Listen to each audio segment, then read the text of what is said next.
Start करते हैं हम लोग स्टडी ऑफ कंपाउंड में नाइट्रिक एसिड। ये जो चैप्टर नंबर है ये कॉन्साइज के हिसाब से है। अगर किसी का कोई और राइटर का बुक है तो चैप्टर नंबर अलग होगा, पर चैप्टर नंबर से फर्क नहीं पड़ता है, चैप्टर तो सेम रहेगा नाइट्रिक एसिड का। देखो यहाँ पर ही वही है केमिकल इक्वेशन एंड हम लोग उसको एपरेटस सेटअप से देखेंगे। हम लोग पहला क्वेश्चन आ सकता है, give the balance chemical equation for the lab preparation of nitric acid. ये क्वेश्चन पूछ सकता है, या फिर पूछ सकता है name the reactant use for the lab preparation of nitric acid. कौन कौन सा हम लोग रिएक्टेंट यूज करते हैं? तो इसका आंसर बहुत ही इजी और बहुत इजी केमिकल इक्वेशन है। देखो रिएक्टेंट में यूज करते हैं हम लोग सोडियम नाइट्रेट यानी कि NaNO3 यूज करते हैं। इसमें हम लोग लगा देंगे H2SO4 यानी कि सल्फ्यूरिक एसिड के साथ रिएक्शन करेंगे तो क्या बनाएगा? देखो यहाँ पे Na यहाँ पे एक HSO4 के साथ मिलकर बनाएगा NaHSO4 यानी कि सोडियम हाइड्रोजन सल्फेट, और यहाँ जो एक H बचा था वो इस NO3 के पास आ जाएगा तो बना देगा HNO3 यानी कि नाइट्रिक एसिड। देखो वही हम लोग को चाहिए था। या फिर अगर सोडियम नाइट्रेट नहीं यूज करें तो भाई इसके अल्टरनेटिव में पोटेशियम नाइट्रेट है तो हम यूज करेंगे KNO3 पोटेशियम नाइट्रेट। जब ये रिएक्शन करेगा H2SO4 के साथ में तो सेम कहानी होगा। यहाँ जो K रहेगा यहाँ के एक HSO4 के साथ मिलकर बनाएगा KHSO4 यानी कि पोटेशियम हाइड्रोजन सल्फेट, और यहाँ जो एक H बचा है वो NO3 के साथ मिलके बना देगा HNO3 यानी कि नाइट्रिक एसिड। ये वो हम लोग का lab preparation balance chemical equation. तो यहाँ पे देखो कैसे कैसे क्वेश्चन पूछ सकते हैं, ध्यान रहे। और एक चीज याद रखना, जो टेम्परेचर रहेगा वो लेस देन 200 रहेगा। क्लियर? ये वो केमिकल इक्वेशन। अब हम लोग आते हैं एपरेटस में। ये एपरेटस बहुत सस्ता ही है, देखो बहुत ईजी सेटअप है। यहाँ पे एक हम लोग फिर फ्लास्क लिए हैं, वहां पे हम लोग सोडियम नाइट्रेट या फिर पोटेशियम नाइट्रेट के साथ में सल्फ्यूरिक एसिड रखेंगे, नीचे में हीट करेंगे और ये जो वेपर बनेगा नाइट्रिक एसिड का वो यहाँ से पास होकर यहाँ जाएगा। अब लेकिन ये तो वेपर तो फिर गर्म रहेगा ना, तो उसको ठंडा करने के लिए पानी डाल देंगे ऊपर से, अंदर नहीं जाएगा पानी, पानी से बाहर से छू के नीचे गिर जाएगा। लेकिन इससे फायदा ये होगा, ये जो गर्म एयर जो है, जो भाप है नाइट्रिक एसिड का, जो यहाँ पे वाटर के कांटेक्ट में जाएगा तो एक्सचेंज ऑफ हीट होगा जिसकी वजह से वो वेपर लिक्विड फॉर्म बनाएगा और यहाँ जार के अंदर में हम लोग का लिक्विड नाइट्रिक एसिड जमा हो जाएगा। लेकिन इंटरेस्टिंग बात ये है कि ये जो हम लोग का लिक्विड नाइट्रिक एसिड रहेगा ये येलोइश कलर का होता है, और अगर हम प्योर एसिड का बात करें, प्योर नाइट्रिक एसिड, तो वो कलरलेस होता है पर ये येलो कलर का है। ऐसा क्यों? इसका रीजन ये है कि जब यहाँ पे नाइट्रिक एसिड जब बन के आया HNO3, ये तो बहुत गर्म था ना, ये फिर क्या होता है, इसी का खुद के हीट की वजह से इसका खुद का थर्मल डिकम्पोजिशन हो जाता है, यानी कि HNO3 जो है ना खुद में ही ब्रेक हो जाएगा। तो इसको केमिकल इक्वेशन समझ लो। जैसे यहाँ पे HNO3 है नाइट्रिक एसिड, जब ये डिकम्पोज होता है, यानी कि देखो यहाँ पे जब नाइट्रिक एसिड जमा हुआ वो तो बहुत गर्म था ना, खुद में ही डिकम्पोज हो जाएगा, थर्मल डिकम्पोजिशन। क्या बनाएगा? नाइट्रोजन डाइऑक्साइड बनाएगा, पानी बनाएगा और साथ में जो है ऑक्सीजन बनाएगा। अब इसको बैलेंस अगर कर लेंगे तो यहाँ पे 4 लगा दो, यहाँ 4 लगा दो, यहाँ पे 2 लगा दो, बैलेंस हो गया। अच्छा, ये जो नाइट्रोजन डाइऑक्साइड देख रहे हो इसी की वजह से उसका कलर जो है येलोइश होता है, क्योंकि इसका खुद कलर रेडिश ब्राउन होता है, उसके वजह से लैब में हम लोग को जो एसिड मिलता है वो कैसा कलर रहता है? येलोइश कलर का हो जाता है। तो ये तो रहा बात हम लोग का इसका। और सेटा से तुम लोग से जो है बहुत नॉर्मल क्वेश्चन यहाँ से बनेगा, कुछ वैसा कोई खास है नहीं क्वेश्चन यहाँ पे। यहाँ पे देखो फ्यूम का कलर पूछ सकता है, फ्यूम कलर कैसा है? ब्राउन फ्यूम है। किसकी वजह से ब्राउन है? ये नाइट्रोजन डाइऑक्साइड की वजह से है। इसका सेटअप से ज्यादा क्वेश्चन नहीं है। नेक्स्ट पार्ट में आते हैं कलेक्शन। भाई कलेक्शन कैसे करेंगे? कलेक्शन हम लोग वहां देखे ना अभी, उसको चिलिंग यानी कि ठंडा करो। जो हम लोग का नाइट्रिक एसिड का वेपर है उसको ठंडा करो, कलेक्शन हो जाएगा। जैसे HCl में और अमोनिया में कलेक्शन देखे हम लोग, जार से कलेक्शन करते हैं एयर के हेल्प से, पर यहाँ पे क्या करेंगे, जो वेपर है उसी को कंडेंस करो, ठंडा करो, वो खुद ब खुद एसिड बन जाएगा। अब बात करेंगे प्रिकॉशंस का, क्या क्या प्रिकॉशंस तुमको लेना है। देखो प्रिकॉशंस यहाँ पे ये है कि सारा एपरेटस ग्लास का होना चाहिए, नंबर 1। नंबर 2, टेम्परेचर जो है बिलो 200 रखना है, नहीं तो फिर वही प्रॉब्लम होगा, सोडियम सल्फेट बनेगा, अब वो हार्ड क्रस्ट होता है, ये दिक्कत है वहाँ पे। उसके बाद में और भी हम लोग को प्रिकॉशन रखना है कि यहाँ पे हम लोग जो H2SO4 लिए है इसमें भूल से कोई HCl मत ले लेना, क्योंकि अगर HCl लोगे तो HCl होता है वोलेटाइल, तो HCl और नाइट्रिक एसिड दोनों मिक्स होकर के ऊपर चला जाएगा, क्योंकि वो भी वोलेटाइल होगा, HNO3 भी तुम्हारा गैस फॉर्म है, दोनों रिएक्शन कर जाएगा। तो इसलिए हम लोग HCl नहीं बल्कि हम लोग H2SO4 यूज करते हैं। ये सब बेसिक चीज़ है जो इसका प्रिकॉशंस को याद रखना है। हम लोग आगे आते हैं मैन्युफैक्चर ऑफ नाइट्रिक एसिड। अगर नाइट्रिक एसिड को अगर हम लोग इंडस्ट्रियल लेवल पे अगर प्रोड्यूस करना होगा तो क्या करेंगे हम लोग? इंडस्ट्रियल लेवल के लिए हम लोग यूज करते हैं ओसवाल प्रोसेस। अब यहाँ से क्वेश्चन कैसे पूछेगा? वही कॉलम ए कॉलम बी दे दिया जाएगा, कॉलम ए में जैसे लिखा रहेगा ओसवाल प्रोसेस, कॉलम बी में तुम लोग का जैसे बहुत सारा कंपाउंड का नाम रहेगा, उसमें कंपाउंड रहेगा तुम लोग का नाइट्रिक एसिड का तो वहां पे नाइट्रिक एसिड से उसको मैच करवा देना। क्लियर? तो ये हुआ। इसके अलावा अब हम बात करेंगे, जैसे क्वेश्चन ये भी पूछ सकता है कि ओसवाल प्रोसेस में जो हम लोग रिएक्टेंट लेते हैं, ओसवाल प्रोसेस में क्या लेते हैं, ड्राई एयर लेते हैं और ड्राई अमोनिया लेते हैं। तो ये जो रिएक्टेंट ले रहे हैं इसका रेशियो क्या होना चाहिए? तो dry air and dry ammonia का रेशियो होता है 10:1, यानी कि ड्राई एयर का रेशियो 10 और अमोनिया का रेशियो 1। तो ये भी याद रखना, ये भी बहुत इंपॉर्टेंट रहेगा। इसके बाद में हम लोग इसको एक कैटालाइटिक चैम्बर में डालते हैं। तो यहाँ से क्वेश्चन आ सकता है कि जब हम लोग कैटालाइटिक ऑक्सीडेशन करते हैं अमोनिया का, तो name the catalyst and the temperature maintain. तुमको कैटालिस्ट का भी नाम बताना है और टेम्परेचर कितना मेंटेन करे वो भी बताना है। तो कैटालिस्ट का नाम क्या है? पीटी यानी कि प्लैटिनम, और टेम्परेचर कितना रहेगा? 800। हम तुम लोग को अमोनिया में ये चीज़ बताए थे, फिर देखो नाइट्रिक एसिड में भी आ गया। तो जब हम लोग यहाँ पे ओसवाल्ट प्रोसेस करते हैं तो क्या क्या स्टेप्स रहेगा? तो एपरेटस में होता है, इसको समझने का जरूरत नहीं है, सिर्फ केमिकल इक्वेशन समझ लो, इसका एपरेटस नहीं आएगा एग्जाम में। अगर हम बात करेंगे इसका केमिकल इक्वेशंस के स्टेप्स का, तो सबसे पहले ओसवाल्ट प्रोसेस के हिसाब से अमोनिया को हम लोग कैटालिटिक ऑक्सीडेशन करते हैं, ये बनाएगा नाइट्रिक ऑक्साइड, वाटर और साथ में कुछ हीट रहेगा, स्टेप नंबर 1। स्टेप 2 में ये जो नाइट्रिक ऑक्साइड है हम लोग अगेन ऑक्सीडाइज करते हैं, इसको क्या बनाएगा? नाइट्रोजन डाइऑक्साइड बनाएगा। अब इस नाइट्रोजन डाइऑक्साइड को हम लोग फिर वाटर के साथ रिएक्शन करवाएंगे। देखो नाइट्रोजन डाइऑक्साइड को वाटर के साथ रिएक्शन करवाएंगे और ऑक्सीजन रहेगा, क्या बनाएगा? नाइट्रिक एसिड बना लेगा। ठीक है, इसका फ्लो चार्ट जरूरत नहीं है समझने का, फ्लो चार्ट तुम लोग इसको स्किप कर सकते हो। एग्जाम में तुम लोग कई जो 3 स्टेप देख रहे हो ना, 3 में से कोई एक स्टेप भी पूछ सकता है। जैसे बोलेगा give the balance chemical equation for the conversion of nitric oxide to nitrogen dioxide.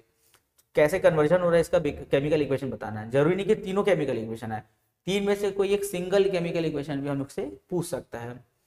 उसके बाद आते हैं ऑक्सीडाइजिंग प्रॉपर्टी।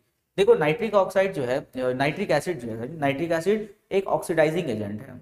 ऑक्सीडाइजिंग एजेंट है यानी कि वो ऑक्सीडाइज करता है, यानी कि तुम अगर किसी भी कंपाउंड के साथ या किसी मेटल के साथ उसका रिएक्शन करवाओगे तो उसमें ऑक्सीजन को ऐड करवा देगा। जैसे देखो कार्बन का नाइट्रिक एसिड के साथ अगर हम लोग रिएक्शन करवाते हैं तो बना देगा कार्बन डाइऑक्साइड, साथ में पानी और नाइट्रोजन डाइऑक्साइड निकलेगा। उसी तरह अगर सल्फर के साथ रिएक्शन करवाते हैं तो सल्फर का देखो ऑक्सीजन आ गया, यानी कि सल्फ्यूरिक एसिड बना, पानी और नाइट्रोजन डाइऑक्साइड बनेगा। उसी तरह कॉपर के साथ भी है।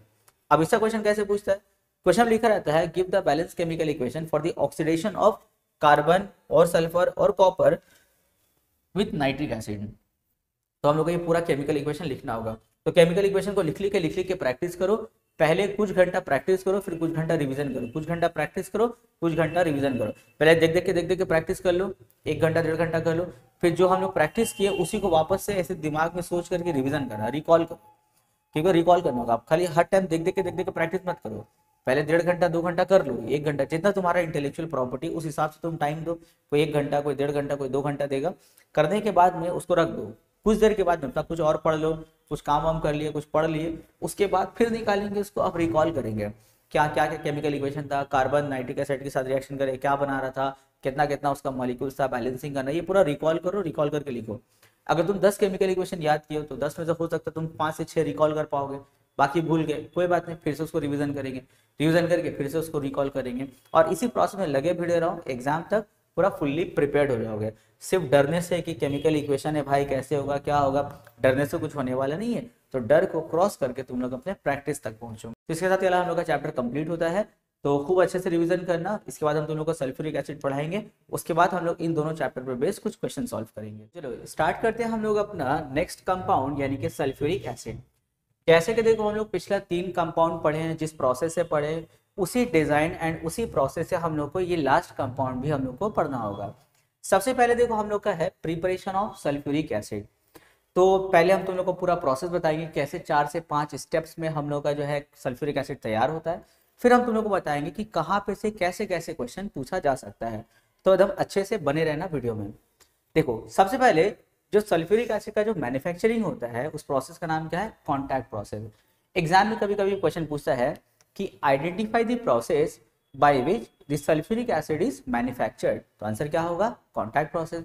इसके अलावा इसका जो मेन क्वेश्चन जो तैयार होता है वो ऐसे हो सकता है, कॉलम ए कॉलम बी रहेगा। कॉलम ए में ढेर सारा प्रोसेस रहेगा, जैसे हैवर्स प्रोसेस है, हॉल हेरोल्ड प्रोसेस है, ओस्टवाल प्रोसेस है। उसी तरह रहेगा कॉन्टैक्ट प्रोसेस और यहाँ पे ढेर सारा कंपाउंड का नाम रहेगा। जैसे कुछ भी नाम रहेगा उसमें देखना एक नाम रहेगा सल्फ्यूरिक एसिड का, तो हम लोग समझ जाएंगे कॉन्टैक्ट प्रोसेस से कहाँ जाना हम लोग को, सल्फ्यूरिक एसिड में जाना है। तो ये तो खैर हेडिंग से एक क्वेश्चन बन गया हम लोग का, याद रखना। अब हम लोग आते हैं इसके स्टेप्स में कि सल्फ्यूरिक एसिड बनाने में कितना सारा स्टेप्स लगता है। सबसे पहला जो स्टेप है वो हम लोगों का आयरन सल्फाइड यानी कि आयरन पायराइड्स के साथ में ऑक्सीजन का reaction. When iron pyrites react with oxygen, it forms iron oxide and sulfur dioxide. अब कुछ बच्चा लोग फिर वही पुराना प्रॉब्लम कि सर इसका हम लोग जो है वो बैलेंसिंग कैसे याद रखेंगे। तो हम लोग को याद ऐसे रखना है कि when iron pyrites react with oxygen, तो ऐसे रखेंगे हम लोग ApS2 यानी कि आयरन सल्फाइड यानी कि iron pyrites react with oxygen, it forms iron oxide यानी कि Fe2O3 और साथ में क्या बनाएगा, सल्फर डाइऑक्साइड बनाएगा। ये हम लोग याद कर लिए, पूरा रट लिए, एकदम रटेंगे इसको बैठ के। When iron sulphide react with oxygen it forms iron oxide and sulphur dioxide, पूरा रट लिए। रटने के बाद बैलेंसिंग खुद से करो। बैलेंसिंग तो हम लोग क्लास 7-8 से करते हुए आ रहे हैं, तो अभी तुम लोग के लिए बैलेंसिंग करना थोड़ा ईजी हो गया होगा। तो चलो बैलेंसिंग करते हैं। बैलेंसिंग अगर हम आयरन से स्टार्ट करें, यहाँ पे देखो आयरन कितना है 2 और यहाँ आयरन कितना है 1, तो हम सोच रहे हैं कि बैलेंसिंग हम आयरन से स्टार्ट करें। तो हम यहाँ लगा दिया देखो 2, इससे देखो मेरा आयरन बैलेंस हो गया। अब हम करेंगे सल्फर को बैलेंस करते हैं। यहाँ देखो सल्फर कितना है 2 2 4। अब यहाँ सल्फर को बैलेंस करने के लिए भाई 4 लगाना पड़ेगा। इससे देखो मेरा आयरन एंड सल्फर बैलेंस हो गया। लेकिन भाई ऑक्सीजन का 12 बजा हुआ है। ऑक्सीजन में देखो ऑक्सीजन यहाँ पे कितना है 4 2 8 और यहाँ पे 3 यानी कि 11 ऑक्सीजन है। ऑड नंबर है, याद रखोगे।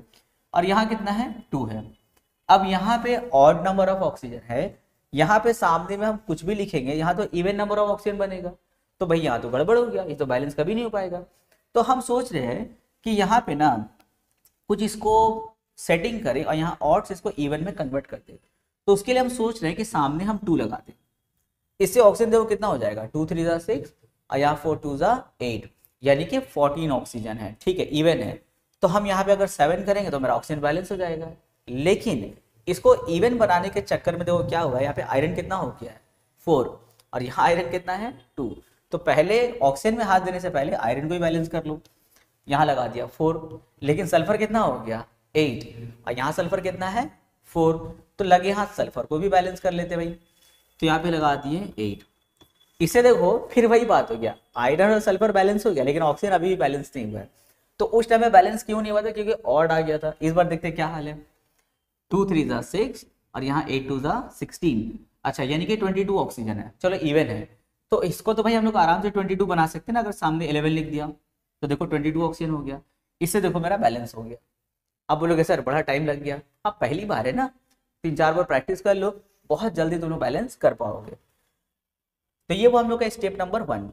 When iron pyrites react with oxygen it forms iron oxide. ये तो खैर बेकार चीज है, इसका कोई काम नहीं आएगा, इसका काम आएगा सल्फर डाइऑक्साइड।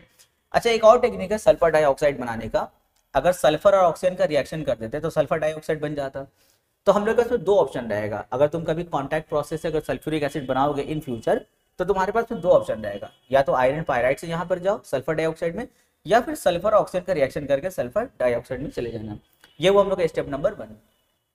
स्टेप नंबर 2 में हम लोग क्या करते हैं, ये जो सल्फर डाइऑक्साइड तैयार हुआ है इसको हम लोग करेंगे ऑक्सीडाइज्ड, यानी कि ऑक्सीजन के साथ में रिएक्शन करवाएंगे। तो देखो सल्फर डाइऑक्साइड जो हम लोग का तैयार हुआ स्टेप 1 में, उसको हम लोग ऑक्सीडाइज करेंगे, यानी कि ऑक्सीजन से रिएक्शन करवाएंगे in presence of catalyst V2O5 यानी कि वेनेडियम पेंटाऑक्साइड। टेम्परेचर मेंटेन करेंगे हम लोग 450 डिग्री सेंटीग्रेड। इससे मेरा बनेगा सल्फर ट्राइऑक्साइड यानी कि SO3 बनेगा। लेकिन चेक कर लो क्या बैलेंस है, नहीं सर बैलेंस नहीं है। यहाँ देखो 2 और 2 4 ऑक्सीजन है, यहाँ पे सिर्फ 3 ही ऑक्सीजन है। तो भाई यहाँ देखो फिर ऑड का झमेला आ गया ना, तो इसको इवन बनाने के लिए 2 लगा दो, जिससे देखो यहाँ पे इवन ऑक्सीजन हो गया, यहाँ पर भी इवन हो जाएगा। ठीक है, लेकिन देखो जब एडजस्ट करने गए तो यहाँ देखो सल्फर 2 हो गया, तो यहाँ पर 2 लगाना होगा तो सल्फर एडजस्ट होगा। अब देखो ऑक्सीजन कितना होगा, यहाँ 2 2 4 4 और 2 6, यहाँ पे देखो 2 3 6। हाँ ठीक है, हो गया। अच्छा, एक चीज और याद रखोगे, जब हम लोग स्टेप 1 में सल्फर डाइऑक्साइड बनाए थे तो साथ में ना कुछ इंप्योरिटीज तैयार हो गया था। उस इंप्योरिटीज को प्यूरिफाई करने के बाद ऑक्सीडाइज करवाओगे, क्योंकि अगर बिना प्यूरिफाई के अगर तुम ऑक्सीडाइज करवाते हो तो ये जो कैटलिस्ट है ना सही से परफॉर्म नहीं कर पाएगा। फुल एफिशिएंसी से वर्क नहीं कर पाता, तो हम लोग का कैटालिस्ट यूज करना बेकार हो जाएगा। तो इसीलिए इस ऑक्सीडेशन प्रोसेस में आने से पहले स्टेप 1 में जो SO2 तैयार हुआ था उसका इम्प्योरिटीज को पहले प्यूरिफाई करना है, उसके बाद इस स्टेप में आएंगे। तो मेरा सेकंड स्टेप क्या हुआ, preparation of sulphur trioxide from sulphur dioxide. कैसे कैसे क्वेश्चन पूछेगा बताएंगे आगे, पहले इसको प्रोसेस को कंप्लीट कर ले। स्टेप नंबर 3, इसमें क्या करेंगे हम लोग, ये जो हम लोग का सल्फर ट्राइऑक्साइड तैयार हुआ उसको हम लोग सल्फ्यूरिक एसिड के साथ रिएक्शन करवाएंगे। सल्फर ट्राइऑक्साइड का सल्फ्यूरिक एसिड के साथ में हम लोग रिएक्शन करवाएंगे। इससे हमको मिलेगा H2S2O7 यानी कि पायरो सल्फ्यूरिक एसिड मिलेगा। चेक कर लो क्या ये बैलेंस है, हाँ ये बैलेंस है, हम लोग इसको बैलेंस नहीं करना होगा। ये वो स्टेप नंबर 3।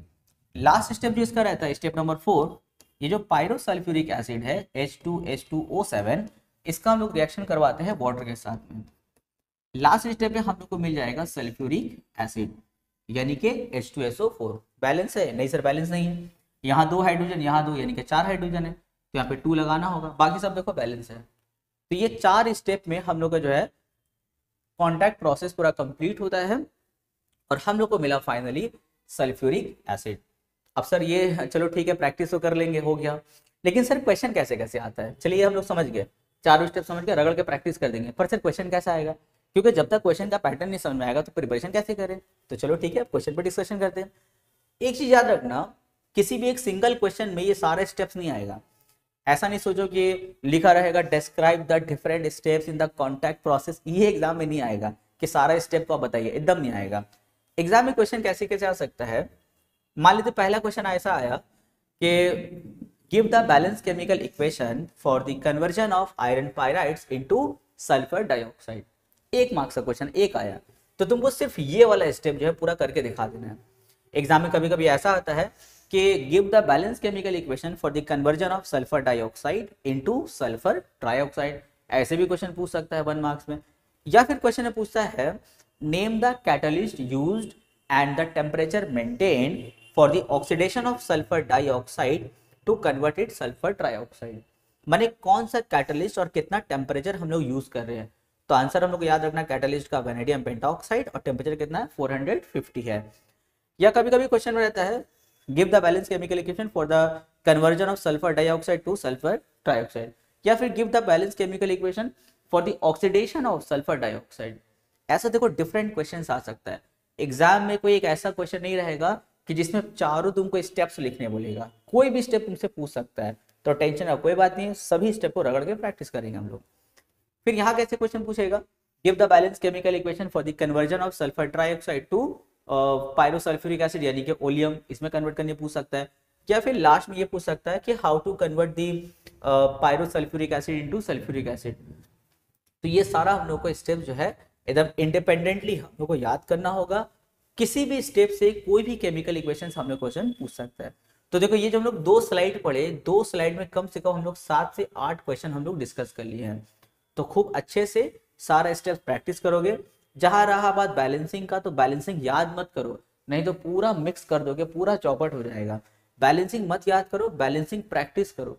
अब तुम प्रैक्टिस करोगे ना, किसी किसी बच्चे को लगता है कि सर चलिए अभी तो बैलेंसिंग कर ले रहे, एग्जाम में भूल गए तो, अरे तो एग्जाम तक जाने तक तो प्रैक्टिस भी तो करना है, तो कैसे भूल जाएंगे हम लोग। तो एकदम कॉन्फिडेंस होकर प्रैक्टिस करना। अब हम लोग आते हैं एसिडिक प्रॉपर्टी में। ये 2 टेबल देखो देखने में बहुत ही बहुत ही ईजी रहेगा। कुछ बच्चे लोग तो ऐसा टेबल देख के घबरा जाता है कि सर इतना इक्वेशन कैसे याद करें। अरे याद करने का तो ट्रिक है हम लोग के पास में ना। हम लोग जो पिछला 3 कंपाउंड पढ़े देखो सब में ट्रिक बताए, तो यहाँ पर भी ट्रिक बताएंगे हम।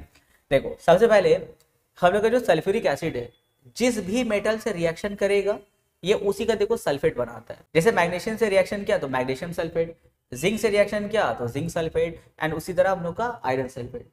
अब यहाँ पे तुम लोग से एग्जाम में ऐसे क्वेश्चन पूछ सकते हैं कि name the gas evolve when sulphuric acid react with magnesium, तो आंसर क्या होगा हाइड्रोजन। ऐसा। और जिसका बहुत इंपॉर्टेंट क्वेश्चन जो ईयर में भी ऐसे पूछा वो कैसे रहेगा, जैसे क्वेश्चन लिखा रहेगा कि sulphuric acid react with which of the following metals to form it sulphate and hydrogen gas. तो अब वहां पे देखना तुम्हारे पास में 4 ऑप्शन रहेगा, 4 में से ये 3 में से कोई एक ऑप्शन रहेगा जैसे मैग्नीशियम, और 3 कुछ अलग अलग रहेगा जैसे लीड रहेगा, या फिर कुछ और भी जैसे एल्युमिनियम ले लिया, कुछ भी अलग अलग मेटल दिया रहेगा। तो तुमको याद रखना है कि सल्फ्यूरिक एसिड इन 3 मेटल से रिएक्शन करके सल्फेट बनाता है। ठीक है, इसको तुम अच्छे से याद रखना। कौन सा गैस निकलेगा? हाइड्रोजन गैस निकलेगा। ये तुम लोग एकदम अच्छे से याद रखना है, तो एग्जाम में इस तरह क्वेश्चन पूछ सकता है। उसी तरह देखो यहाँ पे, when sulphuric acid react with any oxide, जैसे copper oxide and iron oxide, जब सल्फ्यूरिक एसिड देखो copper oxide and iron oxide के साथ रिएक्शन करेगा तो उसी ऑक्साइड का देखो सल्फेट बनाएगा। जैसे कॉपर ऑक्साइड है तो कॉपर सल्फेट, यहाँ पे आयरन ऑक्साइड है तो आयरन सल्फेट। जब हम लोग का सिर्फ मेटल से रिएक्शन कर रहा था तो हाइड्रोजन इवॉल्व हो रहा था। जब किसी ऑक्साइड या हाइड्रोक्साइड के साथ रिएक्शन करेगा तो वाटर अलग से इवॉल्व हो जाएगा यहाँ पे। ठीक है, और उसी मेटल का क्या करेगा? यहाँ पे सल्फेट बनाएगा। अब यहाँ से बहुत इंपॉर्टेंट क्वेश्चन तैयार हुआ, ईयर में आया हुआ क्वेश्चन है। जैसे क्वेश्चन कुछ इस तरह रहेगा, जैसे नेम द या फिर आइडेंटिफाई रहेगा, आइडेंटिफाई द सॉल्ट या name the salt formed, identify the salt formed when sulphuric acid react with, किसके साथ रिएक्ट कर रहा है? कुछ भी दे दिया, जैसे सोडियम हाइड्रोक्साइड दे दिया कि बताइए जब सल्फ्यूरिक एसिड सोडियम हाइड्रोक्साइड के साथ रिएक्शन करेगा तो कौन सा सॉल्ट बनाएगा। तो देखो, जब सोडियम हाइड्रोक्साइड सल्फ्यूरिक एसिड के साथ रिएक्शन करेगा तो सोडियम हाइड्रोजन सल्फेट बनाएगा, जब टेम्परेचर बिलो 200 डिग्री सेंटीग्रेड होता है। जब अबव 200 डिग्री सेंटीग्रेड होगा तो क्या बनाएगा? सोडियम सल्फेट बनाएगा। ठीक है, ऐसे याद रखना है। या कभी कभी ना 4 ऑप्शन दे देता है, उन 4 में से तुमको एक चुन लेना होगा, तो ऐसे करके याद रखेंगे। तो देखो, पहले याद रखना तो बहुत आसान हुआ, जिस ऑक्साइड के साथ या जिस मेटल हाइड्रोक्साइड के साथ रिएक्शन करेगा उसी मेटल का सल्फेट बनाएगा और साथ में पानी बनाएगा। अब तुमको याद रखना है कि हाइड्रोक्साइड ऑक्साइड में ये 4 हम लोग याद किए हैं और मेटल में ये हम लोग 3 याद किए हैं। नेक्स्ट टेबल है हम लोगों का कार्बोनेट एंड बाइकार्बोनेट पे। यहाँ पर भी एकदम देखो सेम कहानी है। सल्फ्यूरिक एसिड जिस मेटल कार्बोनेट या जिस मेटल हाइड्रोजन कार्बोनेट के साथ रिएक्शन करेगा उसी मेटल का सल्फेट बनाता है, साथ में water and carbon dioxide gas निकलता है। अब तुम लोग को यहाँ पे याद रखना है, जैसे क्वेश्चन में आया कि आइडेंटिफाई या फिर name the salt formed when sulphuric acid react with sodium carbonate. भाई जब सल्फ्यूरिक एसिड और सोडियम कार्बोनेट का जब रिएक्शन होता है तो कौन सा सॉल्ट बनाता है? The answer is sodium sulphate. जब सोडियम हाइड्रोजन कार्बोनेट के साथ रिएक्शन होगा, same case sodium sulphate. And जब पोटेशियम हाइड्रोजन कार्बोनेट के साथ रिएक्शन होगा तो बनाएगा पोटेशियम सल्फेट। तो ये तीनों हम लोग का हो गया सॉल्ट का नाम। कभी कभी एग्जाम में ऐसा भी क्वेश्चन पूछता है कि कुछ एक कंपाउंड दे दिया, जैसे लिखा रहेगा कि सल्फ्यूरिक एसिड, कुछ ऐसा लिखा रहेगा, देखो सल्फ्यूरिक एसिड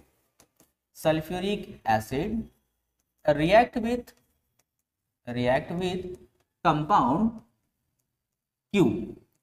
सल्फ्यूरिक एसिड एक कंपाउंड क्यू के साथ रिएक्शन करता है, फिर लिखा रहेगा and it forms sodium sulphate. It forms sodium sulphate, water and carbon dioxide gas. अब तुमको फिर आइडेंटिफाई करना है कि वो कंपाउंड क्यू कौन सा है। तो देखो, अगर हम बात करें, देखो सल्फ्यूरिक एसिड जब देखो सोडियम कार्बोनेट के साथ रिएक्शन किया तो क्या बनाया? सोडियम सल्फेट बनाया, H2O बनाया एंड कार्बन डाइऑक्साइड बनाया। तो यहाँ पे हम लोग जो बोला है ना कि वो क्यू कंपाउंड जिसका नाम बताइए, तो सल्फ्यूरिक एसिड वो किसके साथ रिएक्शन कर रहा है? सोडियम कार्बोनेट के साथ। तो हम लोग का क्यू कंपाउंड कौन हो गया? हम लोग का सोडियम कार्बोनेट। उसी तरह इन दोनों के लिए भी क्वेश्चन बन सकता है हम लोग का। सेम केस देखो हम लोग का सल्फाइड एंड बाइसल्फाइड के लिए आएगा, एकदम सेम केस है। यहाँ पर देखो, सल्फ्यूरिक एसिड जिस मेटल सल्फाइड के साथ रिएक्शन करेगा उसी मेटल का सल्फेट बनाता है और साथ में हाइड्रोजन सल्फाइड गैस इवॉल्व होता है। तो क्वेश्चन का पैटर्न भी एकदम सेम रहेगा, जैसे लिखा रहेगा sulphuric acid react with compound x. अब एक्स का क्या नाम है मालूम नहीं। Sulphuric acid react with compound x and it forms sodium sulfate salt and hydrogen sulfide। अब तुम्हारे दिमाग में आना चाहिए सर ये कौन सा कंपाउंड हो सकता है, तो कंपाउंड कौन सा होगा? सोडियम सल्फाइड होगा।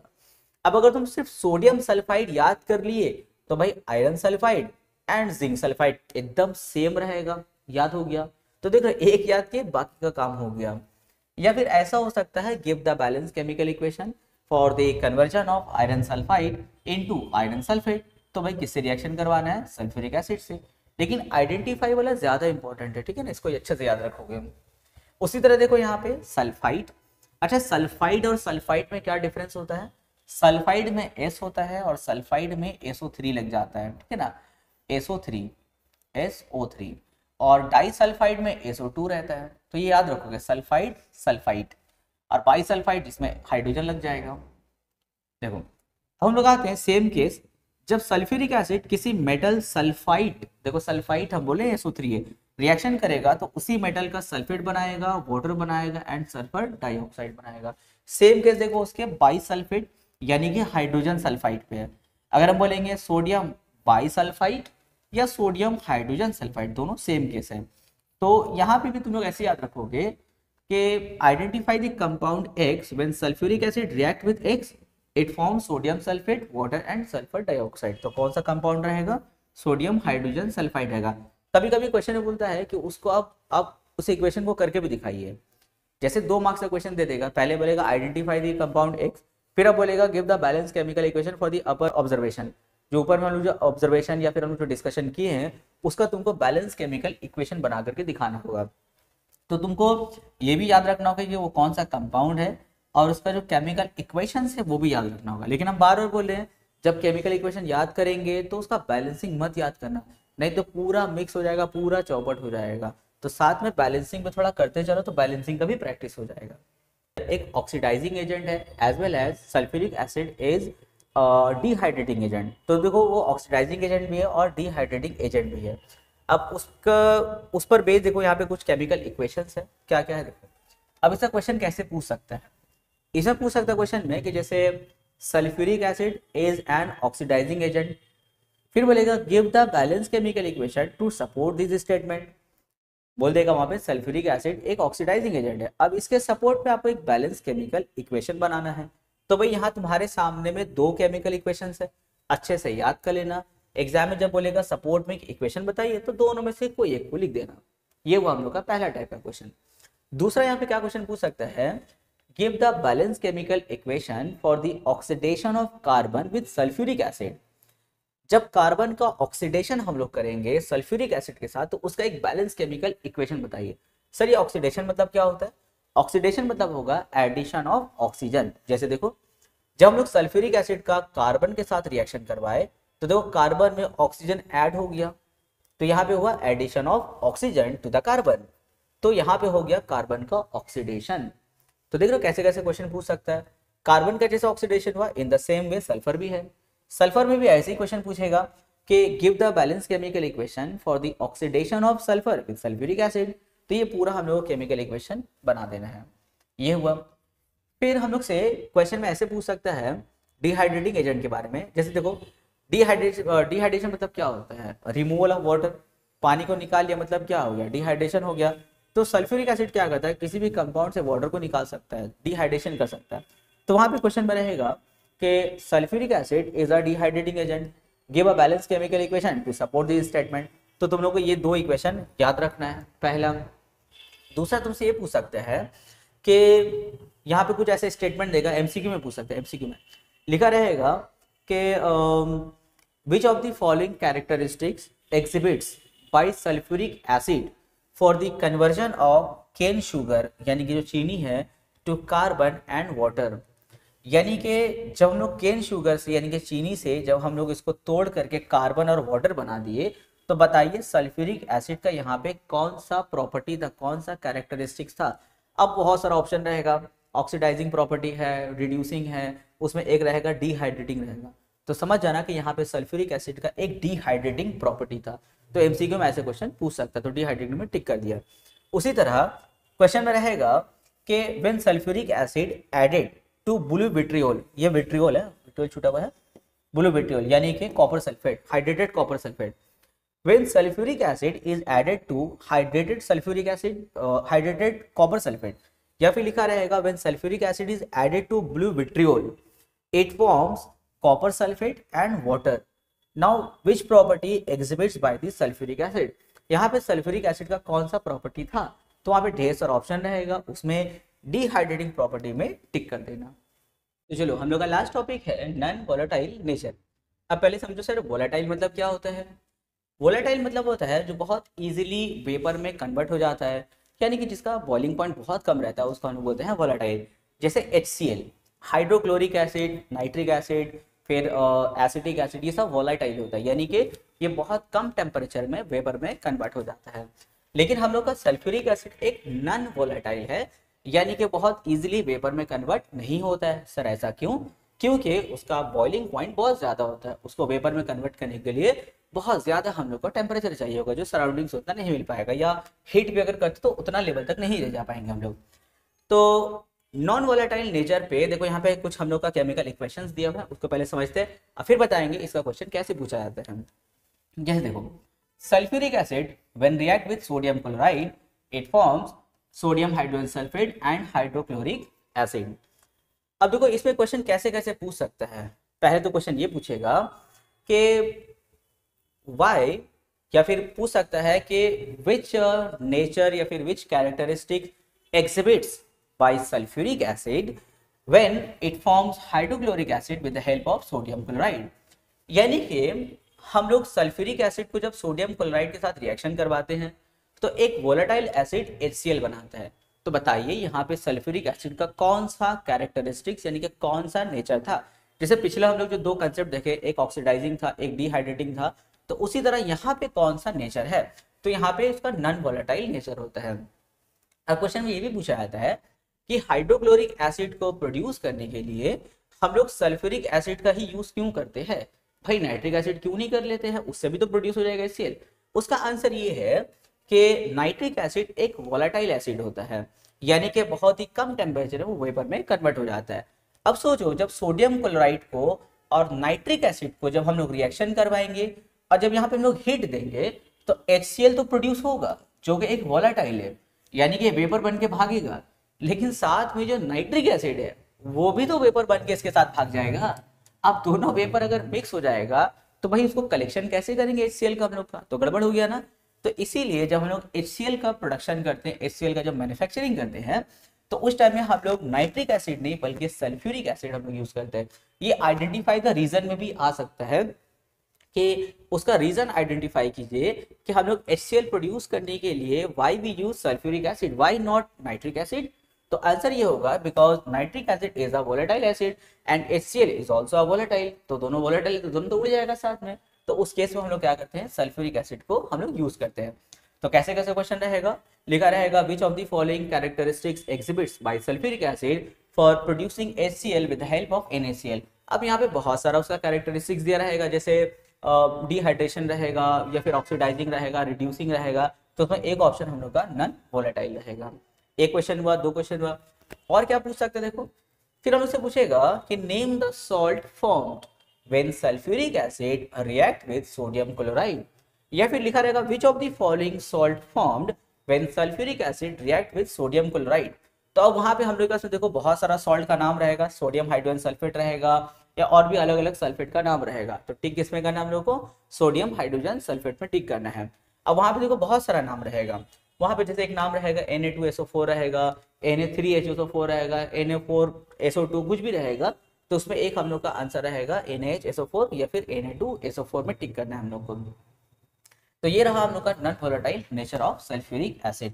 अब जैसा हम इसमें बताएं ये सब में भी सेम केस हम लोग का अप्लाई होगा। तो इसके साथ हम लोग का देखो study of compound sulphuric acid भी खत्म होता है। तो जैसे हम चारों कंपाउंड को पढ़ाए हैं, डिस्कशन किए हैं और कैसे कैसे क्वेश्चन आएगा वो तो हम बताए हैं, लेकिन जैसे जैसे हम लोग पार्ट 1 और पार्ट 2 के एंड में हम लोग क्वेश्चन डिस्कस किए, उसी तरह हम लोग nitric acid and sulphuric acid के एंड में कुछ question based on specially nitric acid and sulphuric acid रहेगा। साथ में जो पिछला और कंपाउंड HCl एंड अमोनिया, उस पर भी क्वेश्चन आ सकता है।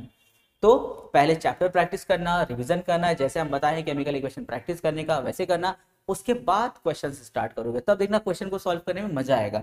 डायरेक्ट क्वेश्चन में पहुंच जाएंगे तो टफ लगने लगेगा, फिर लगेगा भाई सर स्टडी ऑफ कंपाउंड तो बहुत हार्ड है, पर वैसा हार्ड नहीं है। चलो अब हम लोग कुछ क्वेश्चन रिवीजन कर लेते हैं, लेकिन हाँ क्वेश्चन रिवीजन करने से पहले तुम लोग दोनों चैप्टर का जो डिस्कशन है उसको अच्छे से देख लोगे, अच्छे से रिवीजन कर लोगे। अगर वो चैप्टर का तुम लोग का रिवीजन किया रहेगा तो ये सारा क्वेश्चन तुम लोग खुद से कर सकते हो और एक कॉन्फिडेंस आएगा। अगर बिना चैप्टर को किए डायरेक्ट क्वेश्चन में चले आएंगे, बहुत बच्चे लोग का आदत होता है कि सर चैप्टर नहीं पढ़ेंगे डायरेक्ट क्वेश्चन करेंगे, तो फिर थोड़ा दिक्कत हो सकता है और लगेगा कि सर ये दोनों चैप्टर तो बहुत ही ज़्यादा हार्ड है, पर ऐसा कुछ है ही नहीं। तो पहले रिविजन कर लेना, उसके बाद क्वेश्चन करेंगे। तो देखो क्वेश्चन नंबर 1 में हम लोग के मैच दी कॉलम है, जो कि बहुत ही ज़्यादा ईजी क्वेश्चन रहेगा। कॉलम ए में देखो यहाँ पे हम लोग का 5 टॉपिक है और यहाँ पे भी हम लोग का 5 है, हम लोग को मैच करवाना है। तो सबसे पहले अगर हम देखें कॉन्टैक्ट प्रोसेस, तो देखें यहाँ पे किससे मैच हो रहा है। कॉन्टैक्ट प्रोसेस हम लोग का यहाँ पे सल्फ्यूरिक एसिड से मैच हो रहा है, क्योंकि सल्फ्यूरिक एसिड का जो प्रिपरेशन का प्रोसेस था उसको क्या बोलते हैं, कॉन्टैक्ट प्रोसेस। तो हम लोग यहाँ पे लिख सकते हैं ए के सामने 3। उसी तरह हैबर्स प्रोसेस, हैबर्स प्रोसेस कौन से कंपाउंड के प्रिपरेशन से रिलेटेड है, वो अमोनिया से रिलेटेड है। याद है nitrogen and hydrogen react to form ammonia, वही है। तो अमोनिया यहाँ पर आ गया, यानी कि बी के लिए आ जाएगा 5। ओस्वाल प्रोसेस किसके लिए आया था हम लोग का, नाइट्रिक एसिड के लिए, तो इसके सामने लिखेंगे 1। अमोनियम हाइड्रोक्साइड, ये अमोनियम हाइड्रोक्साइड क्या है, अमोनियम हाइड्रोक्साइड एक्चुअल में हम लोगों का एक्वस अमोनिया होता है, तो इसके सामने आ जाएगा 2। एंड हॉल हेरोल्ड प्रोसेस, देखो मेटलर्जी का क्वेश्चन हम यहाँ पे लिए हैं। हॉल हेरोल्ड प्रोसेस हम लोग का किसका प्रिपरेशन में काम आता है, एल्यूमिनियम, तो इसके लिए हो जाएगा 4। Question number 2, identify the reactant and right the balance chemical equation for the following. Nitric acid react with compound Q, nitric acid किसके साथ रिएक्ट कर रहा है, क्यू के साथ, और ये क्यू का हम लोग को नाम बताना होगा। लेकिन क्यू का जो नाम बताने में हेल्प करेगा ये हम लोग का तीनों, क्योंकि जब नाइट्रिक एसिड क्यू के साथ रिएक्ट कर रहा है तो क्या बनाएगा, copper nitrate, water and nitrous oxide बनाएगा। तो अब सोचो नाइट्रिक एसिड किसके साथ रिएक्शन कर रहा होगा, तो सर बहुत ही ज़्यादा ईजी है, nitric acid react with copper two form copper nitrate NO3 twice plus water and plus nitrous oxide यानी कि NO। साथ में हम लोग इसको बैलेंस करना होगा, तो 8 molecules of nitric acid react with 3 molecules of copper, it forms 3 molecules of copper nitrate, 4 molecules of water and 2 molecules of nitrous oxide। ये हो सकता है स्टार्टिंग में फिर तुम लोगों को शायद दिक्कत हो, लेकिन इसको प्रैक्टिस करो 2 बार 3 बार 4 बार 5 बार, इतना ज्यादा बार प्रैक्टिस करो कि एग्जाम में अगर ये आए तो पलक झपकते साथ इसको तुम लोग कंप्लीट कर पाओ। यानी कि क्यू की जगह में कौन आएगा हम लोग का, कॉपर, तो आंसर हो गया हम लोग का कॉपर। उसी की तरह हम लोग का क्वेश्चन नंबर 3 भी है, यहाँ पर क्वेश्चन को पढ़ो पूरा 2 की तरह है। Identify the reactant and right the balance chemical equation for the following. Nitric acid react with compound Q, देखो यहाँ पर भी कंपाउंड क्यू है, इससे क्या बनेगा, कार्बन डाइऑक्साइड बनेगा, वाटर बनेगा और नाइट्रोजन डाइऑक्साइड बनेगा। तो यहाँ पे देखो नाइट्रिक एसिड यानी कि HNO3 अब किसके साथ रिएक्ट करेगा, कंपाउंड क्यू का नाम बताना है, लेकिन उसको बताने में हेल्प कौन करेगा, देखो कार्बन डाइऑक्साइड। तो यहाँ कार्बन डाइऑक्साइड अगर बन रहा है तो हमको लगता है कि शायद यहाँ पे कार्बन के साथ रिएक्ट किया होगा, तो क्या बनाएगा, कार्बन डाइऑक्साइड बनाएगा, साथ में वाटर बनाएगा और क्या बनाएगा, नाइट्रोजन डाइऑक्साइड यानी कि NO2 बनाएगा। लेकिन देखो बैलेंस नहीं हुआ, अगर बैलेंस करना तो यहाँ पे 4 लगाना होगा, फिर यहाँ पे हम लोग 2 कर देंगे और यहाँ पर हम लोग 4 कर देंगे, बैलेंस भी हो गया हम लोग का। ये एक्चुअल में देखा जाए तो हम लोगों का ऑक्सीडेशन ऑफ कार्बन भी है, कभी कभी हम लोग क्वेश्चन में आगे करेंगे कि oxidation of carbon with nitric acid. अब ये ऑक्सीडेशन कैसे हुआ, देखो ऑक्सीडेशन के माने क्या होता है, एडिशन ऑफ ऑक्सीजन, तो यहाँ देखो सिर्फ कार्बन है, लेकिन जब नाइट्रिक एसिड के साथ रिएक्शन किए तो बन गया कार्बन डाइऑक्साइड, यानी कि कार्बन में ऑक्सीजन ऐड हो गया, this is the oxidation of carbon with nitric acid. तो कंपाउंड क्यू की जगह में कौन आया हम लोग का, कार्बन आया, ये वो answer. Question number 4, give the balance chemical equation for each of the following. Action of warm water on aluminum nitride and action of warm water on magnesium nitride। ये दोनों देखो हम लोग पार्ट 1 में डिस्कस कर चुके हैं, तो यहाँ पे डिस्कस नहीं करेंगे इसको। यहाँ पे जो क्वेश्चन नंबर 3 है ये हम लोग का पार्ट 2 का क्वेश्चन, देखो oxidation of sulphur with nitric acid. Nitric acid के साथ में हम लोग का सल्फर का ऑक्सीडेशन करवाना है, जैसा अभी पिछला क्वेश्चन में डिस्कस करे थे ना, ऑक्सीडेशन ऑफ कार्बन, उसी तरह यहाँ पे रहेगा हम लोग का ऑक्सीडेशन ऑफ सल्फर, लेकिन किसके साथ, नाइट्रिक एसिड के साथ। तो एक काम करते हैं, नाइट्रिक एसिड के साथ में यानी कि HNO3 के साथ में हम लोग सल्फर का रिएक्शन करवाएंगे। लेकिन याद रखना when nitric acid react with sulphur it forms sulphuric acid यानी कि H2SO4 प्लस बनाता है वाटर और साथ में बनाता है नाइट्रोजन डाइऑक्साइड। लेकिन अब इसको हम लोग को बैलेंस करना होगा, तो यहाँ पे 6 मॉलिक्यूल्स देंगे हम लोग, यहाँ पे हम लोग हो जाएगा H2SO4, यहाँ पे हो जाएगा 2H2O और यहाँ हो जाएगा 6। देखो बैलेंस भी हो गया। Question number 5. Complete the following by choosing the correct answer from the bracket. पहला क्वेश्चन देखो, ammonia can convert heated copper oxide, copper oxide मतलब क्या, कॉपर के साथ में क्या है, ऑक्सीजन है, टू कॉपर, कॉपर ऑक्साइड को कॉपर में कन्वर्ट कर दिया, यानी कि ऑक्सीजन वहां से रिमूव हो गया। अब रिमूवल ऑफ ऑक्सीजन क्या होता है, रिडक्शन होता है।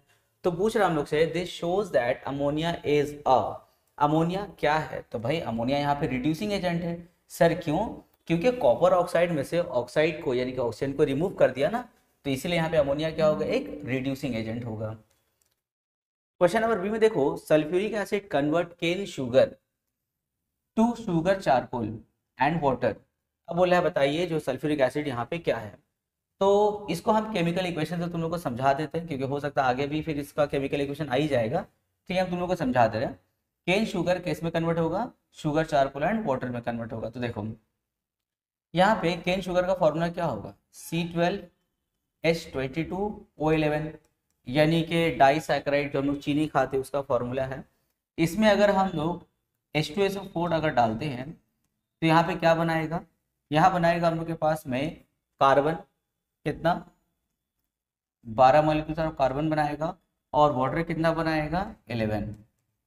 तो देखो ये जो है हम लोग का, ये हम लोग का होगा कार्बन चारकोल, तो ये अलग हो गया, वाटर अलग हो गया। तो अब हम लोग से पूछा बताइए कि यहाँ पे सल्फ्यूरिक एसिड का यहाँ पे कौन सा प्रॉपर्टी था। तो भाई किसी कंपाउंड से वाटर को अलग कर देना ये तो डिहाइड्रेटिंग प्रॉपर्टी होता है। देखो इस कंपाउंड से वाटर अलग हो गया, तो यहाँ पे भी पूछ रहा है कि क्या प्रॉपर्टी रहेगा, ऑक्सीडाइजिंग या dehydrating. The answer is dehydrating, क्योंकि इस कंपाउंड में से वाटर को उसने अलग कर दिया। पार्ट सी में देखो बोला है, sulphuric acid hydrochloric acid form acid salt, बताना है इन दोनों में से कौन एसिड सॉल्ट फॉर्म करता है। तो अगर तुम लोग को हम लेके चले lab preparation of nitric acid में, तो तुम लोग को याद होगा when potassium nitrate react with H2SO4, याद है लैब प्रिपरेशन नाइट्रिक एसिड का, जब पोटेशियम नाइट्रेट रिएक्ट करता था सल्फ्यूरिक एसिड के साथ में तो ये फॉर्म करता था KHSO4, यानी कि पोटेशियम हाइड्रोजन सल्फेट, और साथ में क्या बनाएगा HNO3 बनाता था। उसी तरह हम लोग देखे थे कि एक और था सोडियम नाइट्रेट, जब रिएक्ट करता था H2SO4 के साथ में तो उस टाइम में बनाता था NaHSO4, यानी कि sodium hydrogen sulphate plus HNO3 बनाता था। लेकिन ये दोनों क्या था, बिलो 200 था, बिलो 200। लेकिन यही अगर हम लोग अबव 200 कर देते तो ये बनाता Na2SO4, यानी कि सोडियम सल्फेट बनाता। अब सर आप ये केमिकल इक्वेशंस क्यों लिखने लगे, क्योंकि ये जो तुम्हारा नया नया कंपाउंड जो फॉर्म हो रहा है ये क्या एक्चुअल में हम लोग का एक एसिड सॉल्ट है, यानी कि potassium hydrogen sulphate, sodium hydrogen sulphate, sodium sulphate. तो अब यहाँ पे हम लोग से बोला था सल्फ्यूरिक एसिड और हाइड्रोक्लोरिक एसिड, इन दोनों में से कौन हम लोग का एसिड सॉल्ट फॉर्म करता है। तो अब तुम लोग के केमिकल इक्वेशन हम तुम लोग को समझाते ताकि तुम लोग को बहुत टाइम तक ये याद रहे कि जब सल्फ्यूरिक एसिड रिएक्ट करेगा पोटेशियम नाइट्रेट के साथ तब ये बनाएगा हम लोग का एसिड सॉल्ट। देखो इस तरह का कोई भी केमिकल इक्वेशन HCl के लिए हम लोग का नहीं है, यानी कि सल्फ्यूरिक एसिड जो है वो हम लोगों का एसिड सॉल्ट फॉर्म करेगा। तो किस में टिक करेंगे हम लोग, सल्फ्यूरिक एसिड में टिक करेंगे। क्वेश्चन नंबर 6, एसर्शन और रीजन पर बेस्ड है। देखो एसर्शन में बोला है HCl is use for the preparation of nitric acid. अभी हम लोग देखें, अभी हम तुम लोग के सामने 2-3 इक्वेशन लिखे थे, तो वहां पे नाइट्रिक एसिड के प्रिपरेशन के लिए क्या हम HCl यूज कर रहे थे, नहीं ना, वहां पे हम यूज कर रहे थे कंसंट्रेटेड H2SO4। तो यहाँ पे असर्शन ने बोला है कि HCl is use for the preparation of nitric acid. तो क्या ये असर्शन सही है, नहीं सर सही नहीं है, तो ये हम लोग का असर्शन हो गया फॉल्स, असर्शन हम लोग का फॉल्स है। अब इसका रीजन बता रहा है कि HCl इज वोलाटाइल, भाई सही बात है।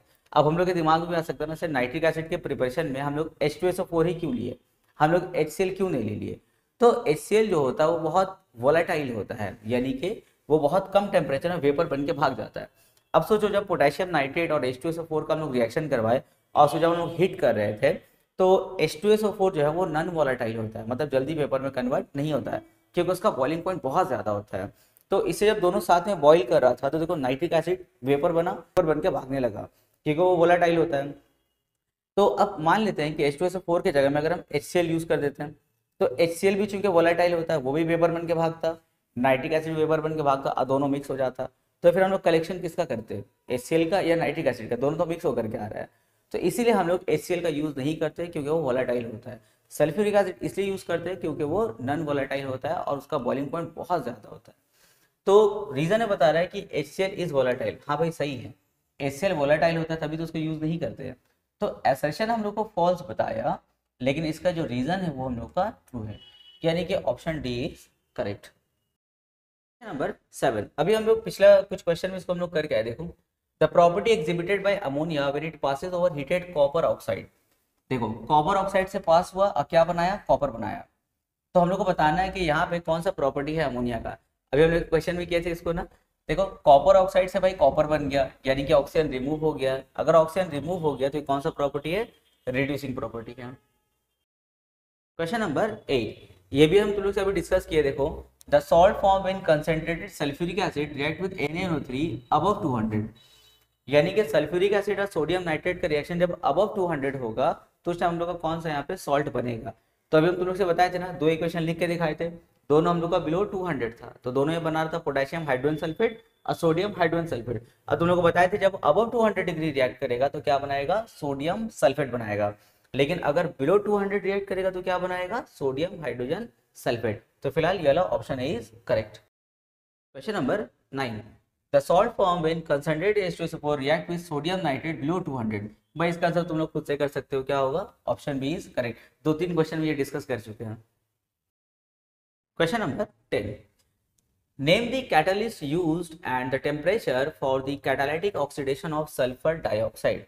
इसी को अल्टरनेटिव फॉर्म में हम लोग क्वेश्चन ऐसे भी पूछ सकते हैं, वेनेडियम पेंटाऑक्साइड यानी कि कैटलिस्ट है, is used as the catalyst in the preparation of, वो किसके प्रिपरेशन में यूज होता है।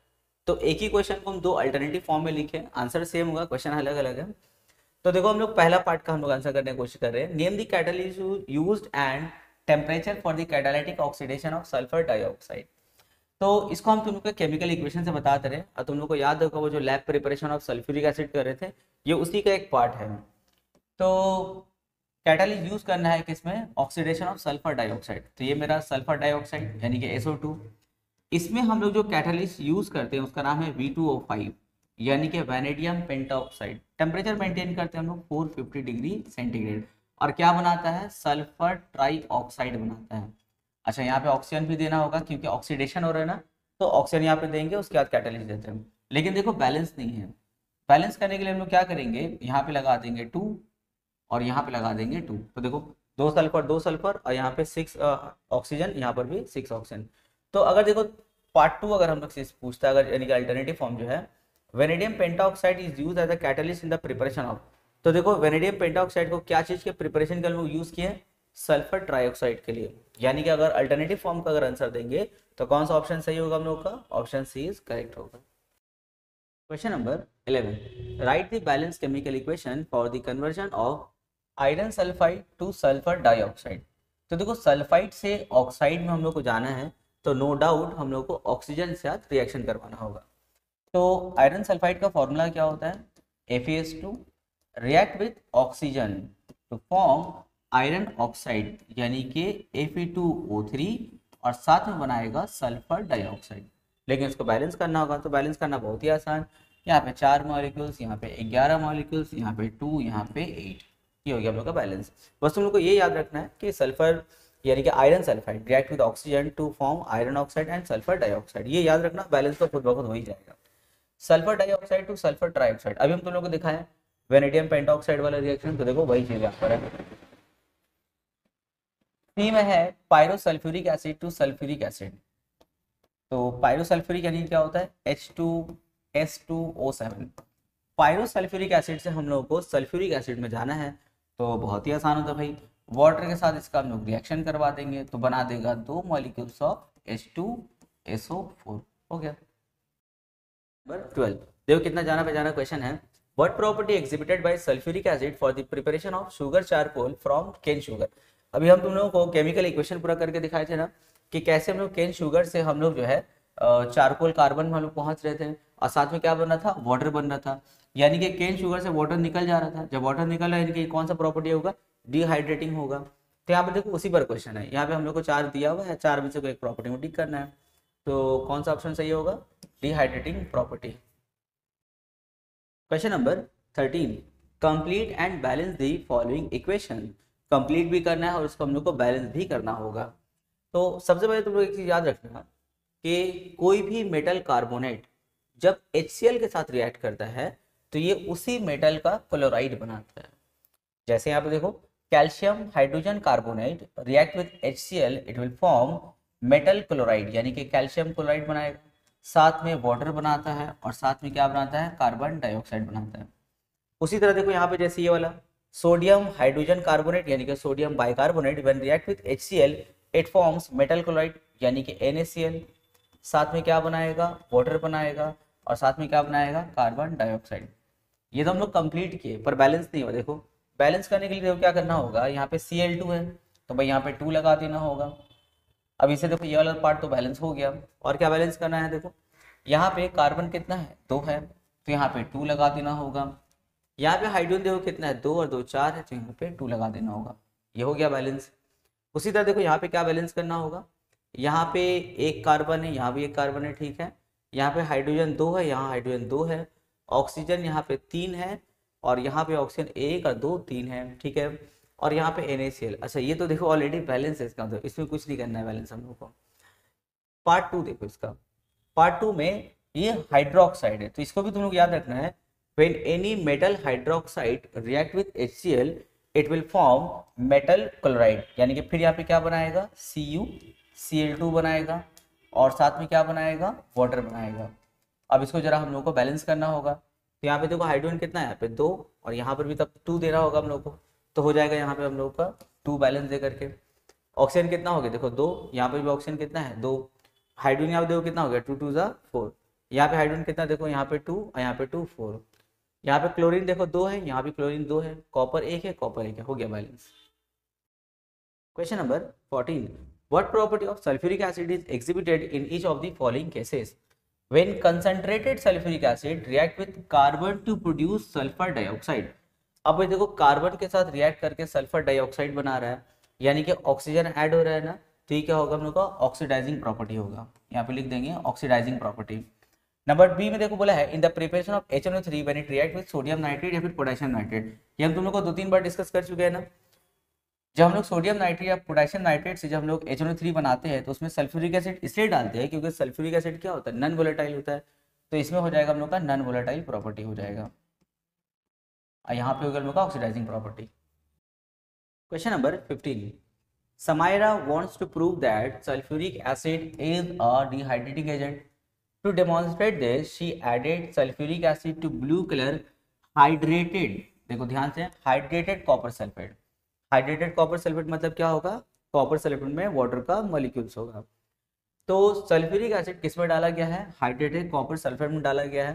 व्हाट विल शी ऑब्जर्व, वो क्या ऑब्जर्व करेगी, तो भाई लिख लो डर्टी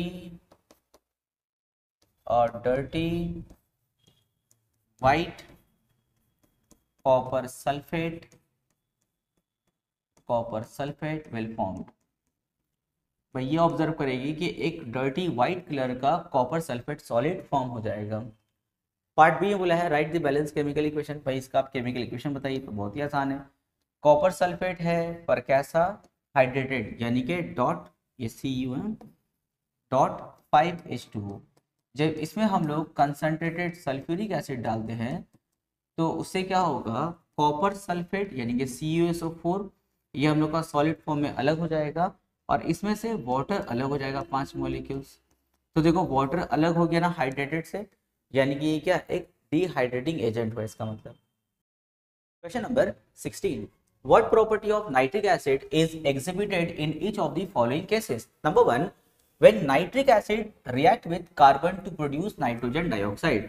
तो बताना होगा यहाँ पे नाइट्रिक एसिड का कैसा प्रॉपर्टी है। अभी बहुत सारा प्रॉपर्टी होता है इन लोगों का, जैसे ऑक्सीडाइजिंग प्रॉपर्टी होता है, रिड्यूसिंग प्रॉपर्टी होता है, तो बताना कैसा प्रॉपर्टी है।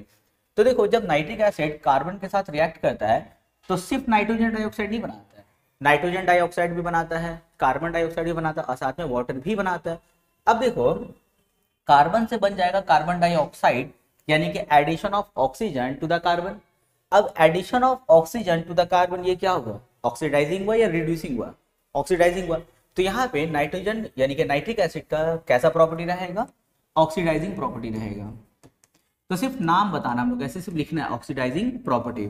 अब इसी को तुम लोग केमिकल इक्वेशन से भी साथ में समझते चलो। जैसे देखो 4 molecules of nitric acid react with carbon it produces carbon dioxide, water और क्या बनाता है, नाइट्रोजन डाइऑक्साइड बनाता है।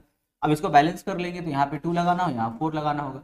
तो देखो कार्बन से बना कार्बन डाइऑक्साइड यानी कि एडिशन ऑफ ऑक्सीजन, तो यहाँ पे नाइट्रिक एसिड का कैसा प्रॉपर्टी होगा, ऑक्सीडाइजिंग प्रॉपर्टी होगा। नंबर 2 में है nitric acid react with sulphur to produce nitrogen dioxide. अब देखो फिर जब ये सल्फर से रिएक्ट करेगा तो क्या बनाएगा, नाइट्रोजन डाइऑक्साइड। तो सिर्फ तो नाइट्रोजन डाइऑक्साइड नहीं बनाएगा, साथ में सल्फ्यूरिक एसिड बनाता है और क्या बनाता है, वाटर। अब देखो सल्फ्यूरिक एसिड का फॉर्मूला क्या है, H2SO4। तो यहाँ जो सिर्फ सल्फर था उसके साथ देखो ऑक्सीजन आ गया ना, यानी कि क्या हो गया, फिर ऑक्सीडाइजिंग प्रॉपर्टी हुआ। अब इसको भी तुम लोग केमिकल इक्वेशन से समझ सकते हो। जैसे देखो सल्फर लेंगे और यहाँ पे हम लोग 6 मॉलिक्यूल्स ऑफ नाइट्रिक एसिड का रिएक्शन करवाएंगे, तो बनाता है सल्फ्यूरिक एसिड यानी कि H2SO4, साथ में बनाएगा वाटर और साथ में क्या बनाएगा, नाइट्रोजन डाइऑक्साइड बनाएगा।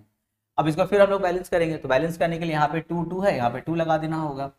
और यहाँ पे हम लोगों का नाइट्रोजन डाइऑक्साइड NO2 है ना, तो इसको भी बैलेंस करना होगा। इसको बैलेंस करने के लिए सामने हम लोग यहाँ पे 6 लगा देंगे, देखो बैलेंस हो गया। तो यहाँ पर भी देखो सल्फर से बना सल्फ्यूरिक एसिड यानी कि एडिशन ऑफ ऑक्सीजन, यानी कि ये भी क्या बना हम लोग का, ऑक्सीडाइजिंग प्रॉपर्टी हुआ। सिर्फ तुम लोग को नाम लिखना, ठीक है ना, ऑक्सीडाइजिंग प्रॉपर्टी से लिखना होगा। ये केमिकल इक्वेशन बनाने का जरूरत नहीं है, ये तो हम तुम लोग को समझाने के लिए बना दे रहे हैं। क्वेश्चन नंबर 3 में देखो है when nitric acid react with copper. Nitric acid किसके साथ रिएक्ट करेगा, कॉपर के साथ में क्या बनाएगा, नाइट्रिक ऑक्साइड बनाएगा। तो सिर्फ तो नाइट्रिक ऑक्साइड नहीं बनाता, फिर यहाँ पे वाटर बनेगा और साथ में कॉपर नाइट्रेट बनता है। कॉपर नाइट्रेट का फॉर्मूला क्या होता है, CuNO3 ट्वाइस। अब देखो यहाँ पे फिर कॉपर के साथ में ऑक्सीजन आ गया ना, यानी कि यहाँ पर भी एडिशन ऑफ ऑक्सीजन है, यानी कि ये भी कौन सा प्रॉपर्टी होगा हम लोग का, ऑक्सीडाइजिंग प्रॉपर्टी होगा। इसको भी तुम लोग केमिकल इक्वेशन से समझ लो। जैसे यहाँ पे 8 molecules of nitric acid react with 3 molecules of copper, form करता है क्या, 3 molecules of copper nitrate NO3 twice, साथ में बनेगा वाटर और साथ में बनता है नाइट्रिक ऑक्साइड, देखो NO नाइट्रिक ऑक्साइड। फिर तुम लोग इसको उधर भी बैलेंस कर लेना। यहाँ पे देखो कितना 8 है, तो यहाँ पर भी हम लोग को, यहाँ पे देखो ऑलरेडी यहाँ पे 2 नाइट्रोजन है और यहाँ पे 2 है, तो यहाँ पे 6 लगाना होगा, क्योंकि यहाँ पे देखो 8N है ना, यानी कि 8 नाइट्रोजन है। तो यहाँ पे हो गया 2 और यहाँ पर हो गया हम लोग का 6, 8 हो गया। हाइड्रोजन को बैलेंस करते हैं, हाइड्रोजन यहाँ पे कितना है 8 और यहाँ पे कितना है 2, तो यहाँ पे 4 लगा देंगे, हो गया, बाकी सब बैलेंस हो गया। ऑक्सीजन देखो ऑलरेडी बैलेंस है। तो यहाँ पर भी देखो कॉपर से बना कॉपर नाइट्रेट, देखो इसमें ऑक्सीजन लग गया ना, यानी कि ये भी क्या होगा हम लोग का, oxidising property of nitric acid होगा। अब देखो एक केमिकल इक्वेशन तुम लोग याद रखोगे, इसको बहुत तरीके से हम लोग कर सकते हैं। ये जो लास्ट में हम इक्वेशन लिखे, इसको हम लोग देखो इससे पहले भी हम लोग किए, वो जो क्यू वाला था कि क्यू कंपाउंड का नाम बताइए, वही वाला है। Question number 17, state giving reason. हम लोग को इसका रीजन बताना है, देखो, और ये हम लोग ऑलरेडी डिस्कस कर चुके हैं इससे पहले भी। Concentrated HCl is not used in place of concentrated H2SO4 in the preparation of nitric acid. देखो प्रिपरेशन यानी कि जो lab preparation of nitric acid हुआ था, उसमें हम लोग H2SO4 का यूज किया था ना, क्यों, क्योंकि ये नॉन वोलेटाइल होता है, ये हम लोग का नॉन वोलेटाइल होता है, इसलिए हम लोग इसको यूज किए थे। अगर HCl को यूज कर देते हैं तो भाई ये तो वोलेटाइल होता है, यानी कि वेपर बन के भाग जाएगा। अब तुम्हारा नाइट्रिक एसिड भी वेपर बन रहा है, साथ में तुम्हारा HCl भी वेपर बन गया, दोनों तो मिक्स हो जाएगा। तो फिर हम लोग इसमें से सेपरेट कैसे करेंगे, कलेक्शन कैसे करेंगे, तो इसीलिए हम लोग HCl का यूज नहीं करते हैं, हम लोग किसका यूज करते हैं, H2SO4 का यूज करते हैं, क्योंकि ये नॉन वोलेटाइल होता है, क्योंकि इसका बॉइलिंग पॉइंट बहुत ज्यादा होता है। इसको वोलेटाइल करने के लिए बहुत ज्यादा टेम्परेचर चाहिए होगा, और तब तक हम लोग का अपना ये प्रिपरेशन हो जाता है उतना टेम्परेचर में पहुंचने से पहले। तो इसीलिए हम लोग जो है कंसंट्रेटेड H2SO4 का यूज करते हैं। अगर तुम लोग को स्टेटमेंट देना हो तो स्टेटमेंट ये देना कि HCl is volatile and H2SO4 is non-volatile. That's why we use concentrated H2SO4 in place of HCl. 2 में देखो the temperature of the reaction in the lab preparation nitric acid should not exceed 200 degree C. देखो हम लोग जो 2-3 reaction देखे थे, 2 reaction में less than 200 पे था और एक हम लोग का अबव 200 था। तो बोल रहे हैं कि 200 से अबव नहीं जाना चाहिए, उसका रीजन बताइए। उसका तो भाई बहुत सारा रीजन था, जैसे वेस्टेज ऑफ फ्यूल था, है ना, तुम ज्यादा हीट करोगे तो भाई वेस्टेज ऑफ फ्यूल है। इसके अलावा जब हम लोग अबव 200 रखते हैं तो हम लोग का सोडियम सल्फेट Na2SO4 बनता है, और ये बहुत हार्ड होता है, यानी कि वो स्टिक हो जाएगा, जो ग्लास होता है ना जिसके अंदर बना रहे उसके अंदर जाके स्टिक हो जाएगा, फिर इसको छुड़ाना मुश्किल हो जाता है। इसके अलावा ये सभी ग्लास का बना होता है, तो अबव 200 लेके जाएंगे तो हीट की वजह से वो एपरेटस हम लोग का क्रैक भी हो सकता है। तो ये सब रीजन है कि हम लोग को 200 से अबव नहीं जाना चाहिए। Question number 18, the acid which is list volatile. अब ये तो भाई हम लोग कब से डिस्कस कर रहे हैं ना कि सबसे कम वोलाटाइल कौन होता है, कंसंट्रेटेड सल्फ्यूरिक एसिड होता है। इसीलिए हम लोग इसको lab preparation for nitric acid में यूज करते हैं। ये लिस्ट वोलेटाइल क्यों होता है, क्योंकि इसका बॉइलिंग पॉइंट बहुत ज्यादा होता है। अगर हम लोग चाहते हैं इसको पेपर में कन्वर्ट करना अगर चाहते हैं तो बहुत ज्यादा हीट करना होता है, और उतना हीट करने का नौबत ही नहीं आता है। उससे पहले ही हम लोग जो प्रिपरेशन कर रहे होते हैं वो प्रिपेयर हो गया, जैसे HNO3 प्रिपेयर हो गया, और जब इसका वेपर बनने का टाइम आया तब तक ये तो प्रिपेयर होकर के भाई हम लोग प्रोसेस बंद कर दिए। तो इसीलिए हम लोग कंसंट्रेटेड H2SO4 यूज करते हैं for the lab preparation of nitric acid, क्योंकि ये हम लोग का लिस्ट वोलेटाइल होता है। क्वेश्चन नंबर 19, देखो ये भी हम लोग का क्वेश्चन किया हुआ है। Vanadium pentoxide is used as a catalyst in the preparation of, किस चीज के प्रिपरेशन में हम लोग उसको यूज करते हैं, तो आंसर इज सल्फर ट्राईऑक्साइड, यानी कि ऑप्शन 3 इज करेक्ट। याद है केमिकल इक्वेशन, जैसे सल्फर डाइऑक्साइड है, ऑक्सीडेशन करना है कैसा, कैटालाइटिक, यानी कि हम लोग को कैटालिस्ट यूज करना है V2O5 वेनेडियम पेंटाऑक्साइड, और ये क्या बनाएगा हम लोग का सल्फर ट्राईऑक्साइड बनाएगा।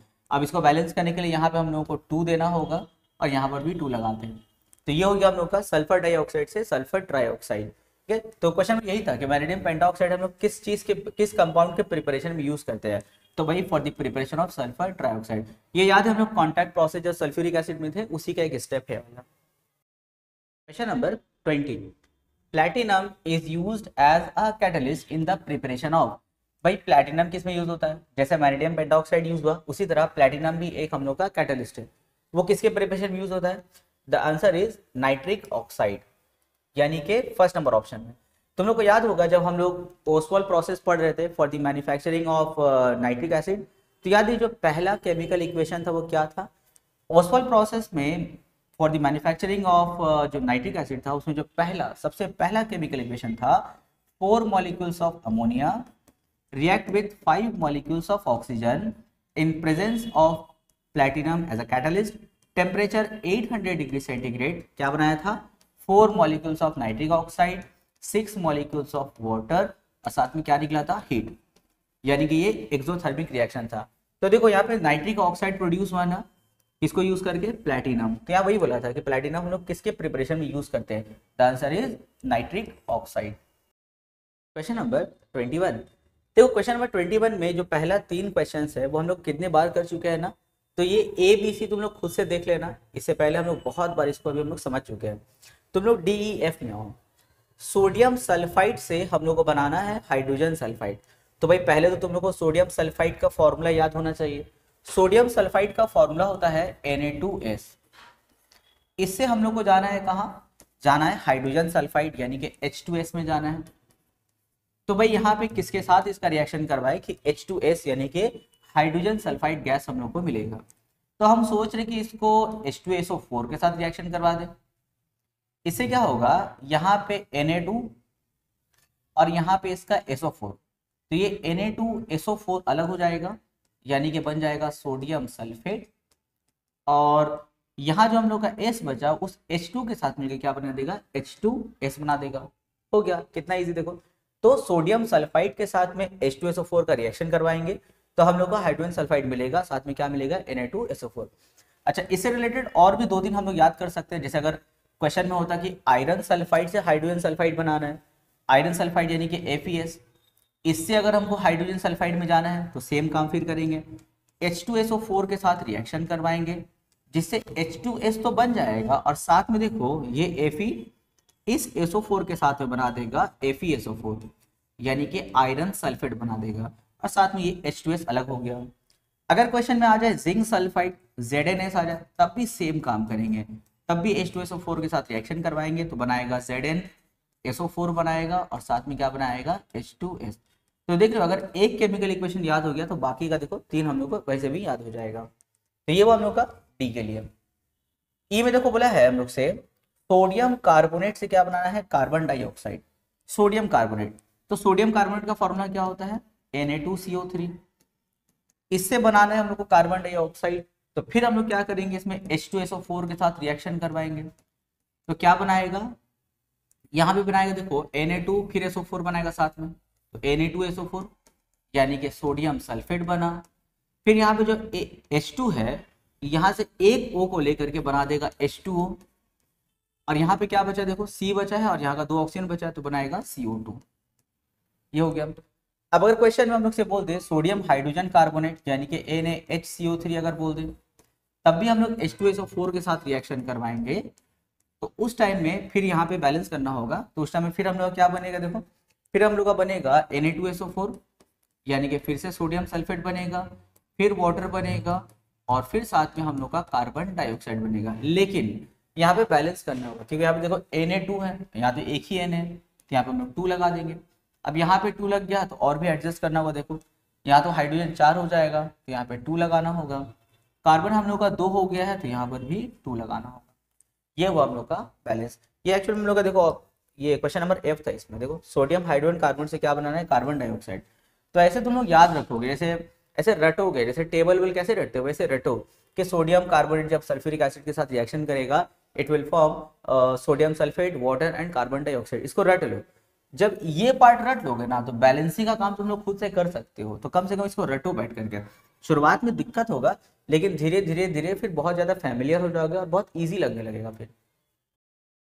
Question number 22, the salt formed when sulfuric acid react with excess of sodium hydroxide। यहाँ पे देखो हम लोग के सामने 4 ऑप्शन है, ऑप्शन नंबर 4 इज करेक्ट। यानी कि जब sulphuric acid excess of sodium hydroxide यानी कि एक्सेस ऑफ कास्टिक सोडा के साथ रिएक्ट करेगा, तो क्या बनाएगा, सोडियम सल्फेट बनाएगा। Question number 23। अच्छा, इस क्वेश्चन में आने से पहले सेटअप को देखो, याद है किसका सेटअप है, ये हम लोग का फाउंटेन एक्सपेरिमेंट का सेटअप है ना, खूब मजा आया था पढ़ने में। लेकिन फाउंटेन एक्सपेरिमेंट तो हम लोग 2 कंपाउंड के लिए सेट किए थे। किसके लिए किए थे बोलो, HCl एंड अमोनिया के लिए किए थे। अब सर ये किसका सेटअप है, ये HCl का सेटअप है या अमोनिया का। उसका एक बड़ा पहचान होता है, यहाँ पे ये जो सोल्यूशन है लिटमस का, वो उसका पहचान है। अगर यहाँ पे ब्लू लिटमस है तो भाई ये HCl का सेटअप है, और अगर यहाँ रेड लिटमस होता तो अमोनिया का होता। तो चलो क्वेश्चन में देखते हैं कि यहाँ पे ब्लू लिटमस है ना, यानी कि हम लोग का HCl का सेटअप है। अगर ये HCl का सेटअप है तो अंदर हम लोग ये जो जार है फ्लास्क, इसमें हम लोग कौन सा गैस लेते हैं भाई, HCl का, क्योंकि अगर ये HCl का सेटअप है तो ये HCl गैस इसमें होगा। अच्छा, तुमको ये बताओ कि ये सेटअप हम लोग क्यों किए थे, तो show that HCl and ammonia highly soluble in water, उसके लिए हम लोग किए थे ना, खूब मजे से पढ़े थे भी। अगर वो कंफ्यूजन है तो जाके एक बार उस वीडियो को देख लेना वापस से। तो यहाँ पे देखो पहला क्वेश्चन है आइडेंटिफाई द गैस वाई। भाई गैस वाई बताइए। अगर ये HCl का सेटअप है तो यहाँ पे गैस कौन सा होगा, HCl, पहला आंसर हो गया। फिर दूसरा है what property of the gas why does this experiment demonstrate. अच्छा, ये क्या प्रॉपर्टी दिखाता है गैस वाई का, भाई ये प्रॉपर्टी दिखाता है कि दैट गैस वाई यानी कि जो हाइड्रोजन होगा, हाइड्रोजन क्लोराइड होगा, यानी कि hydrogen chloride is highly soluble